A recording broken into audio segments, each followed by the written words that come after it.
প্রায়ই তো এরকম হয়, তাই না? মানে দারুণ একটা আইডিয়া নিয়ে কোনো কাজ শুরু করলাম, খুব উৎসাহ, কিন্তু কিছুদিন পর সেই উৎসাহটা আর থাকে না, কাজটা আর শেষ হয় না।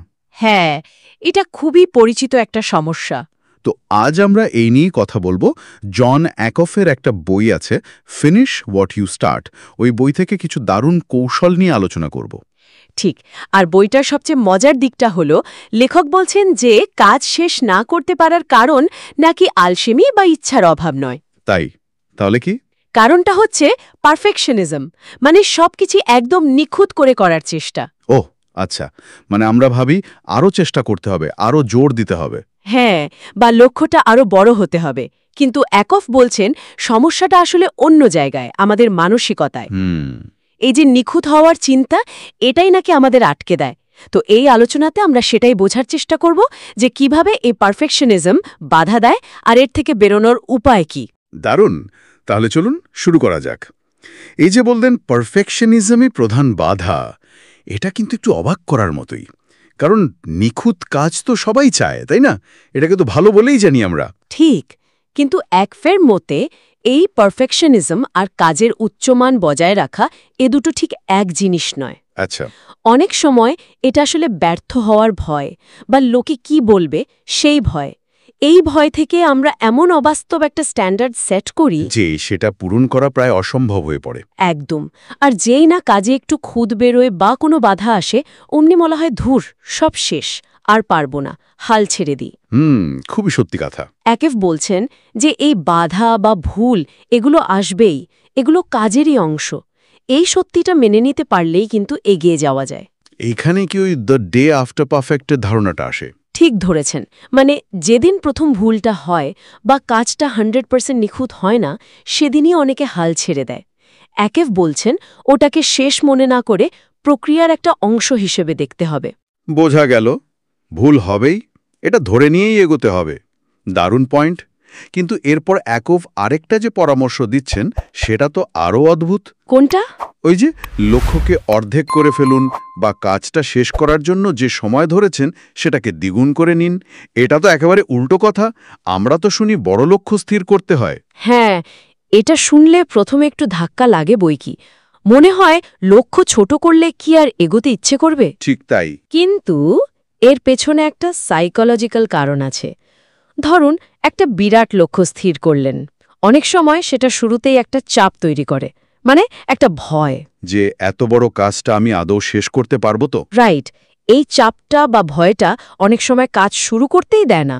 কিন্তু লক্ষ্যটা যদি ছোট হয়, মানে যদি মনে হয় এটা করা সম্ভব, তখন কাজটা শুরু করা সহজ হয়। আত্মবিশ্বাস বাড়ে। হ্যাঁ, আর যখন ওই ছোট লক্ষ্যটা পূরণ হয়, তখন একটা সাফল্য বোধ আসে। সেটা পরের ধাপে যাওয়ার জন্য প্রেরণা যোগায়। ছোট ছোট জয়গুলোই শেষ পর্যন্ত বড় লক্ষ্যের দিকে নিয়ে যায়। আসল উদ্দেশ্য তো কাজটা শেষ করা, তাই না? প্রথমেই ভয়ে পিছিয়ে যাওয়া নয়। যুক্তিটা কিন্তু ফেলে দেওয়ার মতো নয়। মানে অর্জনযোগ্য ছোট ছোট ধাপ তৈরি করে এগিয়ে যাওয়া। কিন্তু ধরুন কাজটা যদি খুব বোরিং হয়, সবসময় তো আর কাজ আকর্ষণীয় থাকে না। ঠিক। একাল তো কাজটাকে মজাদার করার কথাও বলেছেন। এটা কি শুধু মন ভোলানোর জন্য, নাকি এরও কোনো গভীর কারণ আছে? না না, এরও কারণ আছে, গভীর কারণই আছে। ভাবুন তো, যে কাজে কোনো আনন্দ নেই, সেই কাজটা দিনের পর দিন চালিয়ে যাওয়াটা কতটা কঠিন। তা তো বটেই।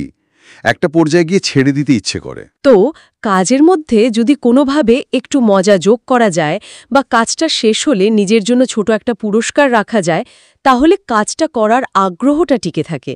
এটা শুধু মন ভোলানো নয়, এটা কাজের প্রতি একটা ইতিবাচক অনুভূতি তৈরি করে। আচ্ছা। এর সাথে অ্যাকোয়ালের একটা মজার কৌশলের কথা বলেছেন, চুজ হোয়াট টু বম্ব। মানে কোন কাজটায় আপনি জেনে শুনে খারাপ পারফর্ম করবেন বা কম গুরুত্ব দেবেন সেটা বেছে নেওয়া। মানে সব কাজ ভালোভাবে করব না। ব্যাপারটা হলো, আমরা সবকিছুতে 100% নিখুঁত হতে পারি না, সেটা সম্ভবও না। আর চেষ্টা করতে গেলে মূল লক্ষ্যটার জন্য এনার্জি থাকে না। তাই অ্যাকোয়াল বলছেন, কম গুরুত্বপূর্ণ কিছু কাজ চিহ্নিত করুন, যেগুলোতে আপনি কম সময় বা শ্রম দেবেন। এটা একরকম স্ট্র্যাটেজিক অবহেলা, যাতে আসল লক্ষ্যের জন্য ফোকাসটা ধরে রাখা যায়। ও আচ্ছা, প্রায়োরিটি সেট করা আর কি, অপ্রয়োজনীয় চাপ কমানো, বেশ কাজের কথা। কিন্তু নিজের অগ্রগতিটা বুঝব কি করে? অনেক সময় তো মনে হয় কিছু এগোচ্ছে না। ঠিক এখানেই ডেটার ভূমিকা। অ্যাকোয়াল ডেটা বা তথ্যের মাধ্যমে কাজের অগ্রগতি ট্র্যাক করার উপর খুব জোর দিয়েছেন। কারণ অনুভূতি ভরসাযোগ্য নাও হতে পারে। একদম। আমাদের মনে হতে পারে ধুর কিছুই হচ্ছে না, কিন্তু আপনি যদি লিখে রাখেন যে এই সপ্তাহে কত ঘন্টা কাজ করলেন বা কতগুলো টাস্ক শেষ করলেন, তাহলে একটা বাস্তব চিত্র দেখতে পাবেন। আচ্ছা। হয়তো দেখবেন অল্প অল্প করেই এগুচ্ছে। এই বাস্তব ডেটাটা কিন্তু মোটিভেশন ধরে রাখতে খুব সাহায্য করে। অনুভূতি আমাদের ধোঁকা দিতে পারে, কিন্তু ডেটা সাধারণত সত্যিটাই বলে। তাহলে মোদ্দা কথা যা দাঁড়াচ্ছে, কাজ শেষ করার পথে বাধাগুলো বেশিরভাগই আমাদের ভেতরের, বাইরের নয়। হ্যাঁ, অনেকটাই তাই। যেমন এই পারফেকশনিজমের ভয় বা লক্ষ্যটা খুব বড় ভেবে ঘাবড়ে যাওয়া। আচ্ছা, একফ কি হিডেন রুলস বা লুকোনো নিয়ম আর নোবেল অবস্ট্যাকলস বা মহৎ বাধা জাতীয় কিছুর কথাও বলেছেন? হ্যাঁ, বলেছেন তো। হিডেন রুলস হলো আমাদের নিজেদের তৈরি করা কিছু নিয়ম, যেগুলো হয়তো আমরা নিজেরাও ভালো করে জানি না, কিন্তু সেগুলো আমাদের আটকে রাখে। যেমন কাজটা যদি দিনের প্রথম ভাগে শুরু করতে না পারি, তাহলে আজ আর হবেই না, অথবা একবারে নিখুঁত না হলে শুরুই করব না, এইগুলো।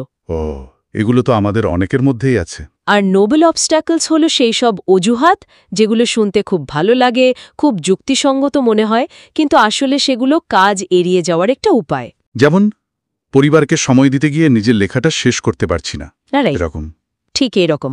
শুনতে তো মহৎ লাগছে, কিন্তু হয়তো এটা আসলে মূল কাজটা ফেস না করার একটা অজুহাত।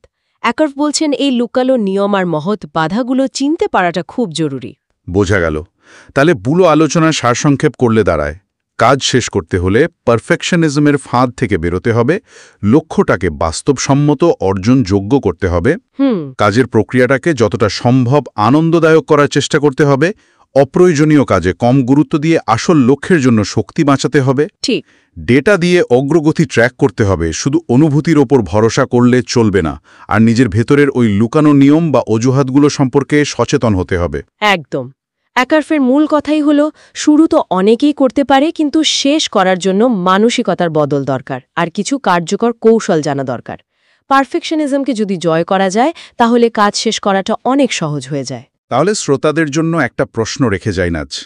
একটু ভেবে দেখবেন কি আপনার নিজের তৈরি এমন কোনো লুকানো নিয়ম বা খুব যুক্তিসঙ্গত দেখতে কোনো বাধা আছে কিনা, যা আসলে আপনাকে আপনার শুরু করা কাজগুলো শেষ করতে দিচ্ছে না।